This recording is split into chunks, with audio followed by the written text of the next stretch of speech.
Bonjour à toutes et à tous, bon réveil dominical et bienvenue sur l'invité, chers amis internautes fidèles de l'invité. Ce dimanche, je reçois pour vous Luc Sosa. Il est membre du bureau politique du parti politique Union Progressiste. Il est également membre de la direction exécutive nationale de la dite formation politique.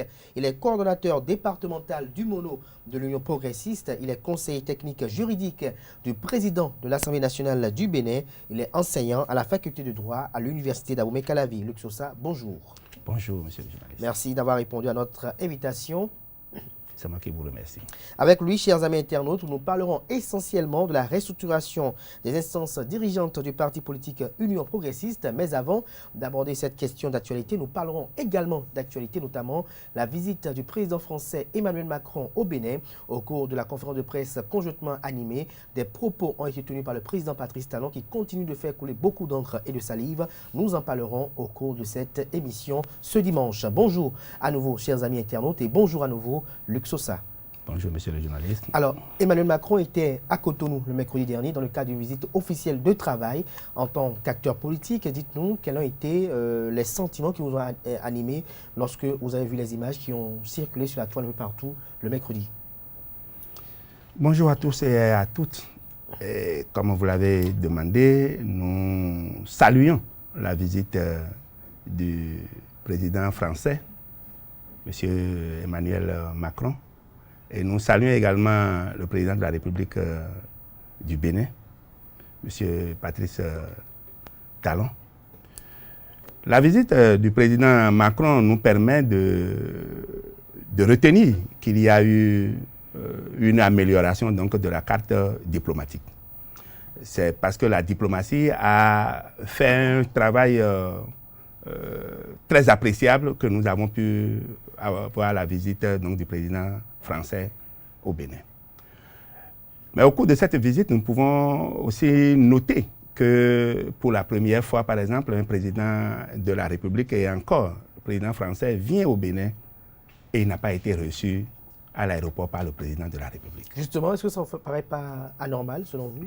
Pas du tout, parce qu'en réalité, même lorsque nos présidents vont dans les autres États, ce ne sont pas les présidents qui viennent à leur rencontre, mais ce sont des ministres qui viennent à leur rencontre. Donc, il faut que nous puissions venir à une certaine normalisation donc, du pouvoir. Et donc, ce qui a été fait, c'est d'abord à saluer que le président français soit reçu à l'aéroport par le ministre donc, des Affaires étrangères et que la visite se soit déroulée plus tard donc, au palais. Ce que nous pouvons également noter comme avancée, c'est qu'en dépit donc, de cette rencontre, de cette visite qui a eu lieu le mercredi, nous sommes habitués également au Conseil des ministres le mercredi. Le Conseil des ministres a tenu. Ça veut dire que donc, du point de vue fonctionnement, nos institutions ont marché. Et cela a marché, tout comme on était par exemple au temps donc, de Covid et autres, rien ne nous a ébranlé, même les examens ont été organisés à bonne date et autres. Et donc, c'est à saluer, c'est à l'actif donc, du président de la République.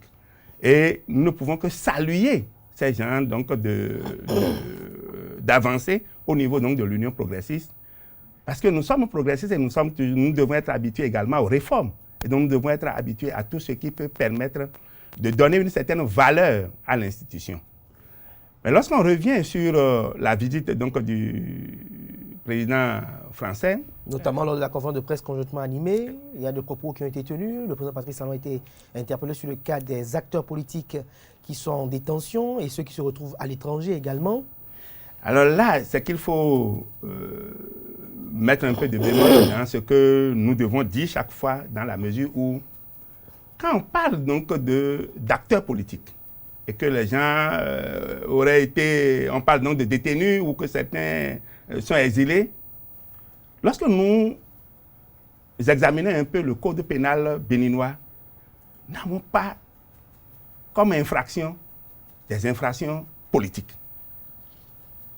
Et donc, tous ceux qui ont été condamnés, qu'ils soient en détention aujourd'hui ou qu'ils soient en exil, ne peuvent pas prouver qu'ils ont été condamnés sur un mobile, sur une infraction d'ordre politique.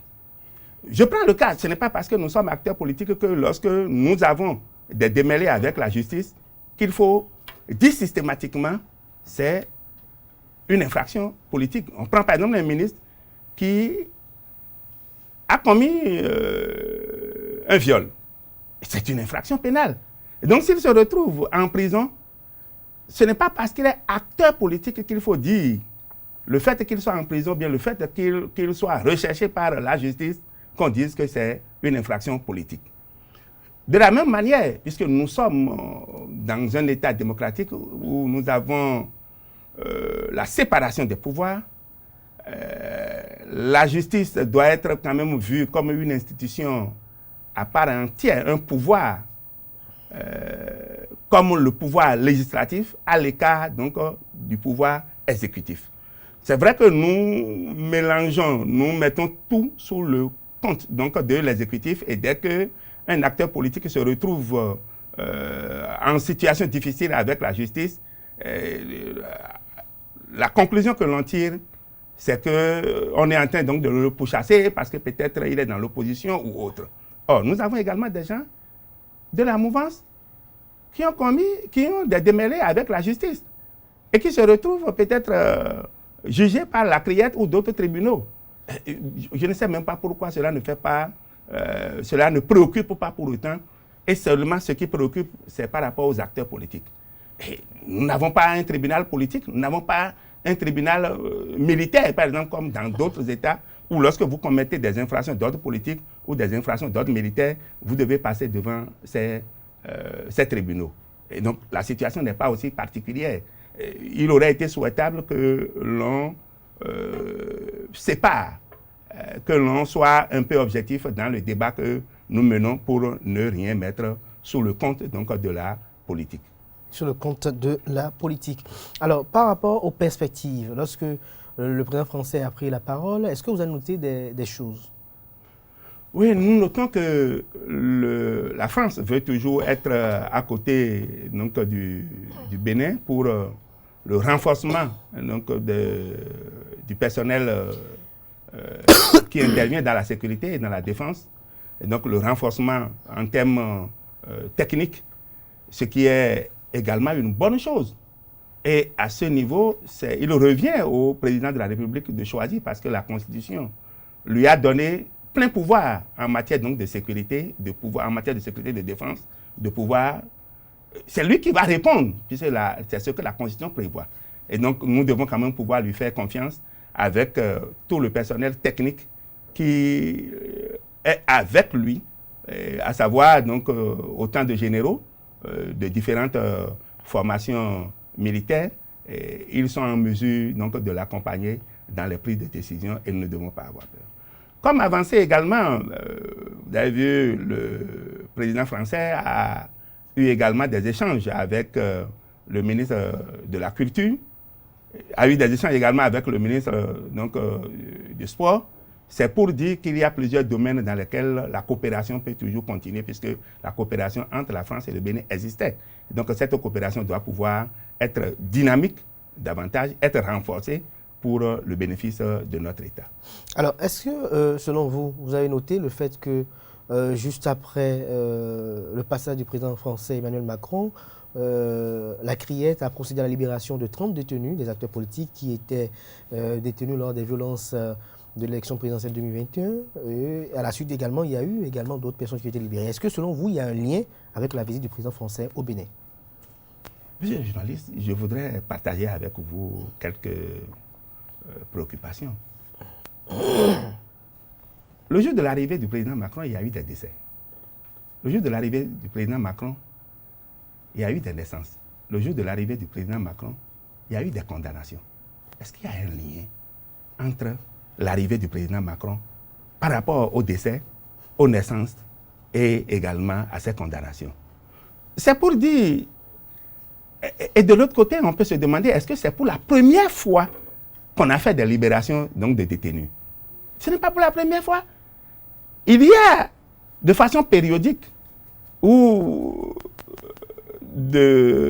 cela arrive à l'ordre judiciaire et donc à la justice, au pouvoir judiciaire, de faire des libérations. C'est une coïncidence d'agenda, selon vous? À mon avis, je mets ça sous le coup de la coïncidence parce que... Et puis nous pouvons observer pour voir si, après son départ, il n'y aura jamais de libération. Il y aura toujours de libération. Il y en avait, il y en a et il y en aura. Et donc, c'est peut-être une pure coïncidence. Je ne voudrais pas que l'on pense que c'est l'arrivée donc du président. Sinon, cela ne nous rend même pas, ne nous rend pas service en termes d'indépendance. Si nous sommes indépendants, c'est que nous devons pouvoir assumer, nous devons pouvoir prendre nos responsabilités. Et en termes de responsabilité, pour l'État béninois, qui est dans la démocratie, la séparation des pouvoirs, si chaque fois qu'il y a une situation qui se produit ou une décision, encore que c'est libération, est-ce que les détenus qui sont libérés par décret?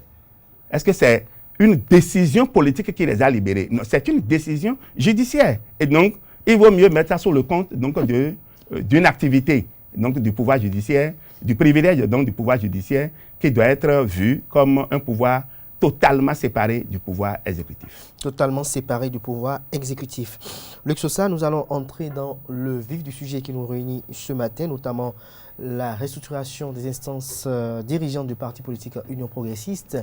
On a noté, ce que Dame Rumeur a noté, c'est que le lundi, le président de la Cour constitutionnelle d'alors, Joseph Diogbenou, est allé rendre visite au président de la République, Patrice Talon. Dans la même journée, il a eu à échanger avec le président de l'Assemblée nationale, Louis Vlavonou, qui est également de votre formation politique, l'Union progressiste. Et puis, le lendemain, on apprend qu'il a démissionné. Le mercredi, il a exposé les raisons de sa démission, qui paraissent légitimes d'ailleurs. Et puis, le samedi, on apprend qu'il est président de l'Union progressiste. Alors, dites-nous comment cela s'est passé réellement. Et quels sont les enjeux qui ont concouru à cette consécration? L'Union progressiste a été créée par la mise ensemble des militants de différentes forces politiques en 2018 et donc portée sur les fonds baptismaux le 1er décembre 2018. À l'issue d'un congrès au cours duquel nous avions donc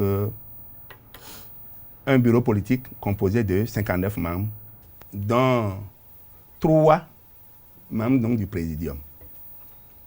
Et lorsque nous étions au congrès en 2018, nous avions fait l'option de faire de tous nos députés membres du bureau politique. Donc tous les députés de la 7e législature militants UP étaient membres du bureau politique. Lorsque nous avions fait donc, les élections législatives de 2019, nous avions eu certains députés qui n'étaient pas membres du bureau politique. Nous avions estimé que ce sont des acteurs politiques importants de grande envergure qu'il ne fallait pas laisser et qu'il fallait également intégrer au bureau politique. À la faveur donc, des élections communales de 2020, nous avions eu des militants maires qui sont donc de l'Union progressiste.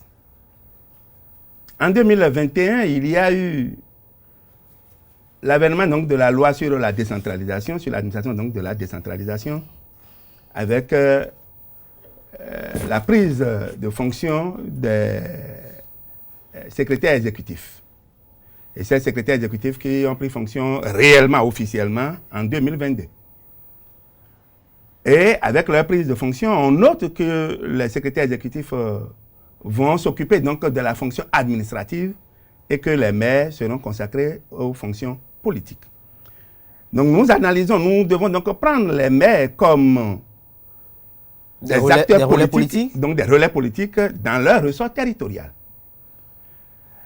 Donc nous avions estimé qu'avec l'article 132, il faut également opérer une restructuration pour intégrer certains maires dans le bureau politique. C'est ainsi que nous avions fait l'option d'intégrer dans le bureau politique les maires des communes à statut particulier qui sont non seulement intégrés dans le bureau politique, mais intégrés également dans la direction exécutive nationale.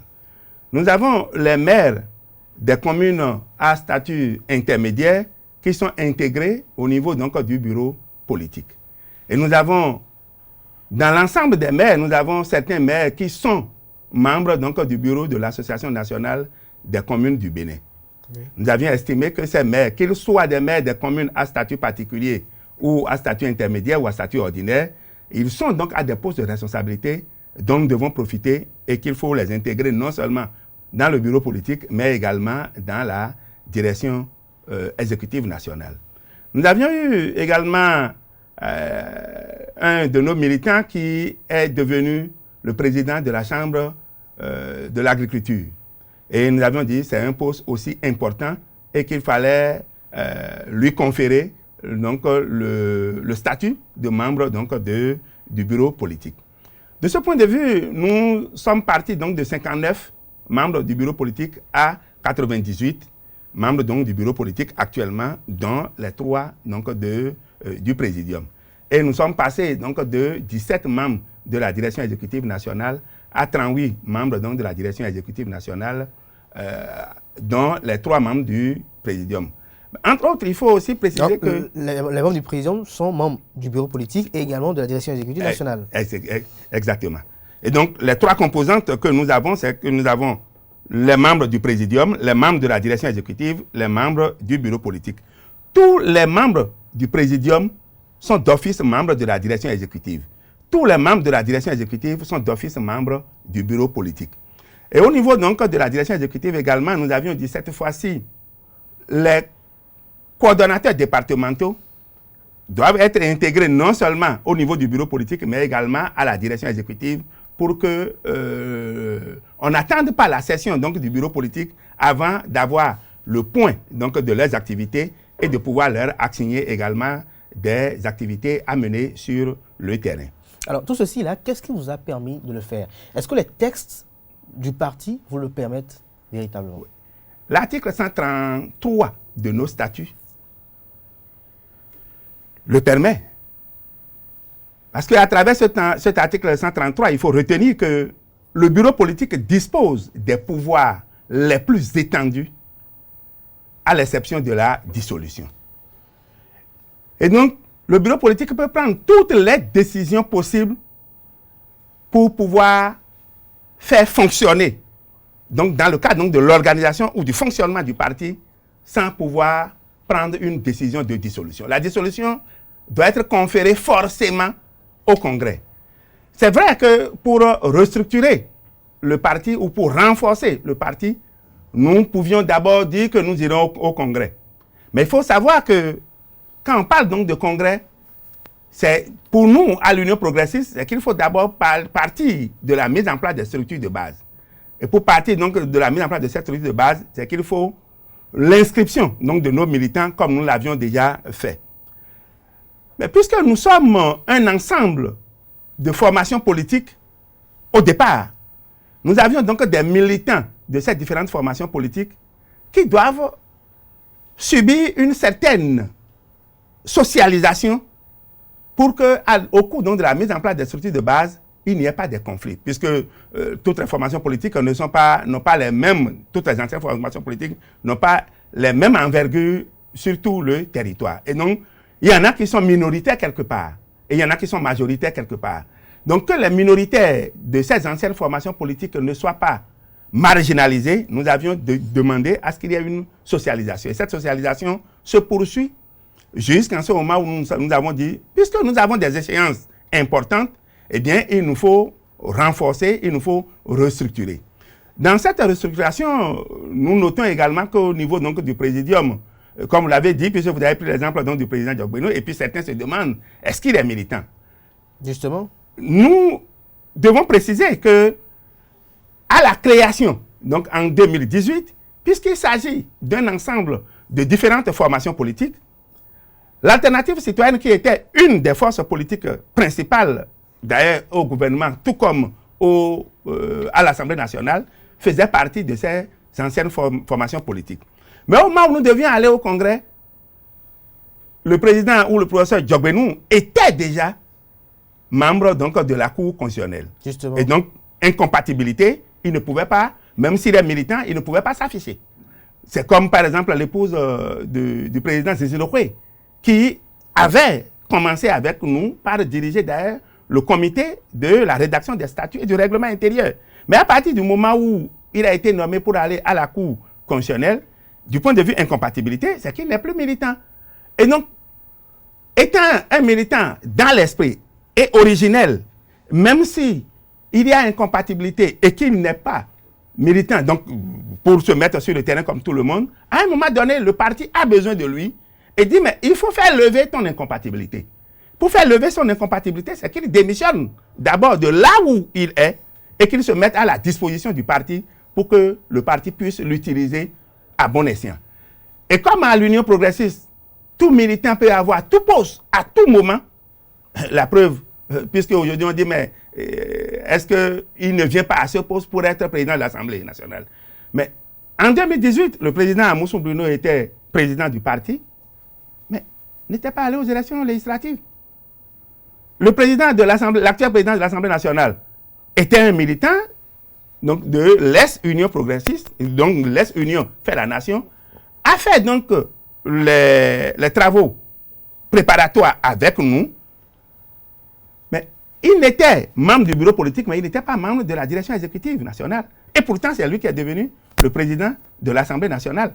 Nous avions eu des militants de l'Union progressiste qui étaient membres de la direction exécutive nationale, mais qui n'étaient pas, qui étaient députés, mais qui n'étaient pas présidents de l'Assemblée nationale. Ça veut dire quoi? La position du militant ne nous intéresse pas pour le moment. Ce n'est pas ça qui va lui conférer la responsabilité qu'il aura demain. C'est plutôt le travail sur le terrain et la décision donc, du parti. Le parti prendra les décisions pour dire tel militant, vous devez jouer tel rôle, vous devez à tel poste, vous devez à tel autre, et vous devez jouer tel ou tel autre rôle. C'est comme par exemple Madame la vice-présidente, Madame Talata. Madame Chabi Talata. Chabi Talata, qui était première vice-présidente à l'Assemblée au moment où on allait faire donc l'élection présidentielle, qui est devenue la vice-présidente. Donc, chaque militant peut changer toujours de poste. Nous avons d'autres qui ont perdu également des privilèges en quittant tel poste ou tel autre parce que nous avons besoin d'eux pour pouvoir renforcer. Et comme je le disais, puisque vous avez demandé quels sont les enjeux. Oui, les enjeux. Même lorsque nous avons notre véhicule, ou bien nous avons un moteur, on peut toujours procéder à un renforcement, à un renouvellement. Et pour donner toujours de vigueur et de force. Mais vous savez aussi que nos pères... La curiosité des uns et des autres, c'est de savoir d'où est-ce que vous puisez cette force pour mettre tout de suite au garage, si on peut le dire ainsi, sans faire le premier langue de bois, Bruno Amoussou, qui est quand même un averti de la scène politique, Antoine Nicolas Olé et bien d'autres, pour que tous unanimement décident d'aller à la retraite ainsi, comme vous l'avez vendu. Oui. D'où est venue cette force? Le bureau politique est si puissant ou il y a une approbation supra-bureau politique? Nous sommes heureux que les dispositions donc, des statuts qui sont utilisés, comme où sont les textes qui sont si forts? Non, comme nous l'avons dit, l'article 133, ce n'est pas un seul militant qui a écrit. Pour rédiger ces articles, il a fallu le concours et la bénédiction de ces icônes, de nos pères politiques fondateurs donc, de l'Union progressiste dont vous parlez. Mais remercions le Seigneur que eux tous quatre ne soient pas décédés. S'ils étaient décédés, comment on allait faire? Et donc, ils ne sont pas décédés. Et ils ont décidé que des jeunes viennent à la relève pendant qu'ils sont vivants. Pour les voir faire et pouvoir les corriger au fur et à mesure. Si nous laissons nos patriarches mourir avant d'arriver à la relève, ce n'est pas dans leur tombe qu'ils peuvent procéder à des corrections. Donc nous sommes aujourd'hui très contents, nous sommes très heureux que nos icônes, nos pères fondateurs,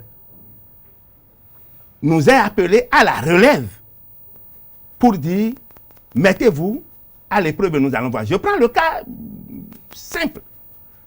Au cours donc, de l'élection présidentielle de 2021, le président Amoussou était là.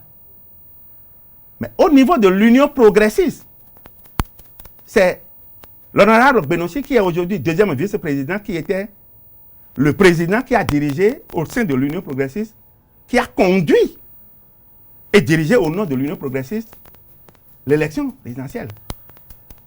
Nous avons le président Nago qui est coordonnateur, donc qui est membre du bureau politique, membre de la direction exécutive nationale et qui est coordonnateur du département du Mono.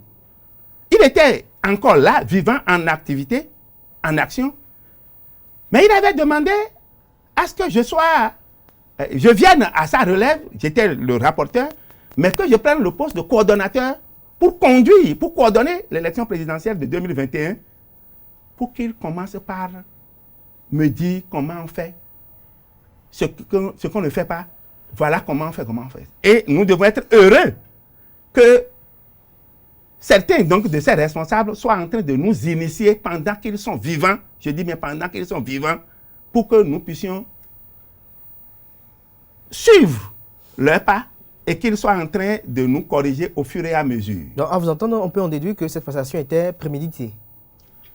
C'est préparé, je ne dirais pas prémédité, c'est préparé. Parce que le président Amoussou lui-même sait, ainsi que tous les autres présidents savent qu'ils ont déjà fait beaucoup pour cette nation. Ils ont eu le mérite de créer le parti. Et pour que le parti ne coule pas, lorsqu'ils ne seront pas là, c'est qu'ils mettent à l'épreuve ce qu'ils étaient en train de préparer depuis des années et qu'ils soient en train de les suivre pendant qu'ils ont encore la force de suivre et de corriger. Et comme nous allons aux élections législatives de 2000, parce que le même présidium nous a vus et a travaillé avec nous pour les législatives de 2019, nous devons pouvoir capitaliser. Pour les élections communales de 2020 et pour l'élection présidentielle de 2021. Et si nous, qui sommes leurs poulains, nous n'arrivons pas à capitaliser quelque chose, à mettre également en valeur, ce n'est pas bien. Donc, il faut aujourd'hui un renouvellement de l'offre politique pour permettre à tous les militants d'être encore renforcés, d'être galvanisés sur le terrain pour savoir que ce qui nous attend, surtout pour les élections législatives de 2023, eh bien, nous devons pouvoir aller de l'avant en nous mettant beaucoup plus en commun. Et donc, il s'agit juste d'une solidarité générationnelle. Nous avons seulement mis toutes les générations ensemble et avec, vous voyez, cette fois-ci encore, avec le genre, au niveau donc du présidium sur deux, sur trois, nous avons deux. Pourquoi le choix est porté sur ces trois personnages pour le présidium? Tout comme je vous disais tout à l'heure, tout militant peut être appelé à tout poste. Tout militant peut être investi pour tout poste. Oui, mais pourquoi le choix de ces militants-là? Oui. Lorsque vous voyez, par exemple, le président Diogbenou, que nous avions sollicité pour qu'il démissionne, il fasse lever son incompatibilité. Donc c'est le parti qui l'a sollicité? Oui, les militants l'ont sollicité. C'est ce que nous voulons. De la même manière, par exemple, lorsque vous prenez Mme Chabita Latal, la vice-présidente, lorsqu'elle mène des activités dans le Nord, vous savez, des journaux ont écrit pour dire, mais pourquoi de sa position elle va écrire? Elle va mener encore des activités politiques. Ce n'est pas elle, la présidente de la République. Et donc, avec son poste, il n'y a pas incompatibilité. Et donc, nous donnons aujourd'hui une visibilité pour dire, elle est encore dans le feu de l'action politique. Et, comme nous le disons, il faut également le genre. Donc, c'est le moment, c'est l'option donc, de l'Union progressiste de dire, dans toutes nos décisions, nous mettrons également en valeur le genre. Et donc, elle est là aujourd'hui comme une femme. Non seulement une militante, mais également une responsable pour pouvoir conduire l'Union progressiste. Et l'honorable Benoshi, qui a fait ses preuves politiques sur le terrain, député et président aujourd'hui de la commission des affaires économiques, des affaires financières à l'Assemblée nationale, vous convenez avec moi qu'il a un capital dont nous pouvons profiter au niveau de l'Union progressiste. Donc voilà ce qui justifie les restructurations. Nous ne parlons pas donc de mise au garage. Non, chez nous, il s'agit plutôt de restructuration pour donner une place d'honneur à nos aînés, à nos pères, pendant qu'ils ont encore le souffle de nous guider. Donc vous les mettez au titre de président d'honneur? Ben, ils sont privilégiés parce qu'ils demeurent toujours des militants pour nous et ils demeurent les premières personnes ressources de l'Union progressiste. Personne ne peut vouloir faire quelque chose et dire nous les mettons à l'écart. dans la mesure où ils demeurent toujours des militants. Et comme je le dis, nous allons prier qu'ils aient encore longue vie pour nous corriger au fur et à mesure qu'ils se rendent de voir que les pas que nous menons ne sont pas ceux qu'ils auraient voulu que nous soyons en train de mener. Alors, merci à vous, Luc Sosa. Nous sommes pratiquement vers la fin de cet entretien. C'est un rituel sur cette émission. Vous allez regarder droit dans la caméra et vous adresser à l'endroit de ces amis internautes qui ont bien voulu suivre cette émission. Les militants, militantes de l'Union progressiste également, qui en voyant cette bande d'annonces de cette émission, voulu suivre cette émission, vous allez leur adresser quelques mots. Voilà.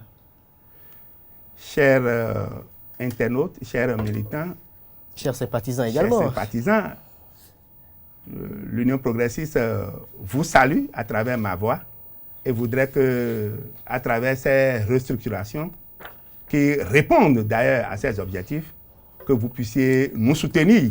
S'il y a des débats à mener, nous sommes toujours prêts pour l'amélioration parce que nous sommes appelés à servir le peuple. L'Union progressiste étant un parti de gouvernement, un parti au gouvernement, puisque nous sommes dans la mouvance, eh bien nous nous battons pour être au gouvernement un jour. Nous devons pouvoir prendre également en compte toutes vos contributions et nous demandons davantage aux sympathisants de se joindre à nous et à d'autres d'être également avec nous, ainsi que nos militants, pour nous préparer sur le terrain et renforcer donc, le parti et œuvrer pour le rayonnement de ce parti.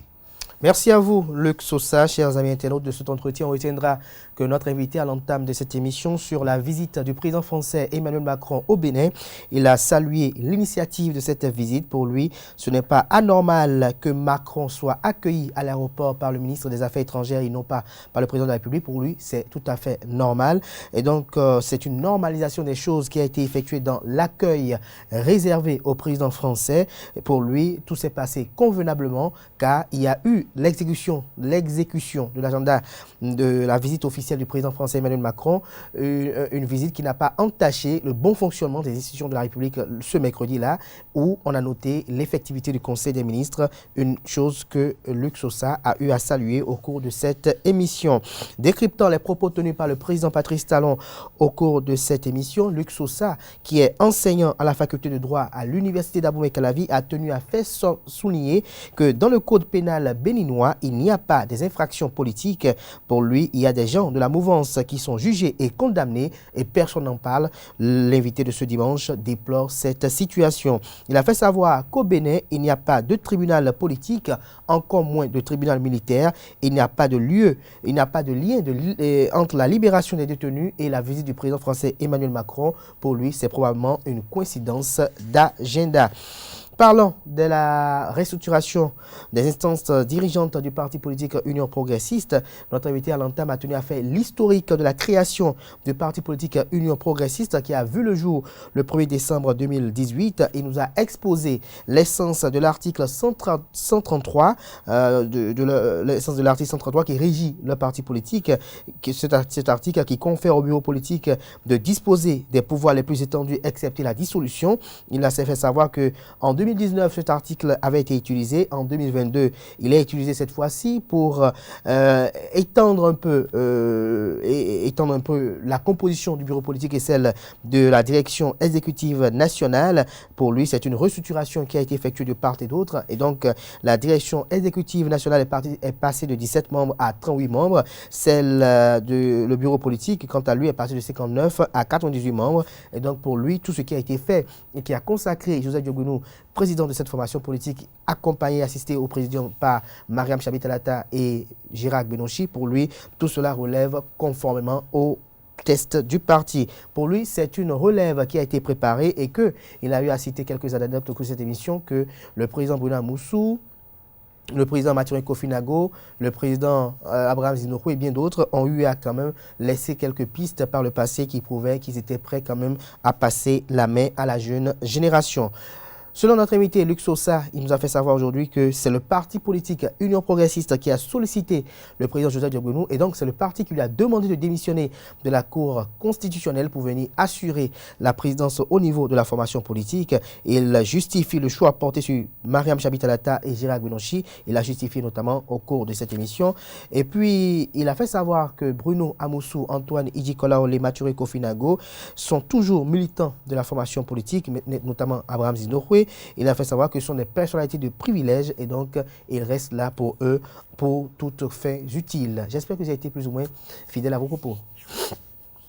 C'est bon. Merci à vous, Luc Sosa. Merci à vous, chers amis internautes. Je rappelle que l'invité de ce dimanche est membre du bureau politique du parti politique Union Progressiste. Il est également membre de la direction exécutive nationale, coordonnateur départemental du MONO de la dite formation politique. Il est conseiller technique juridique du président de l'Assemblée nationale. Il est enseignant à la faculté de droit à l'université d'Abomey-Calavi. Merci pour l'attention, chers amis internautes, et à dimanche prochain pour l'invité.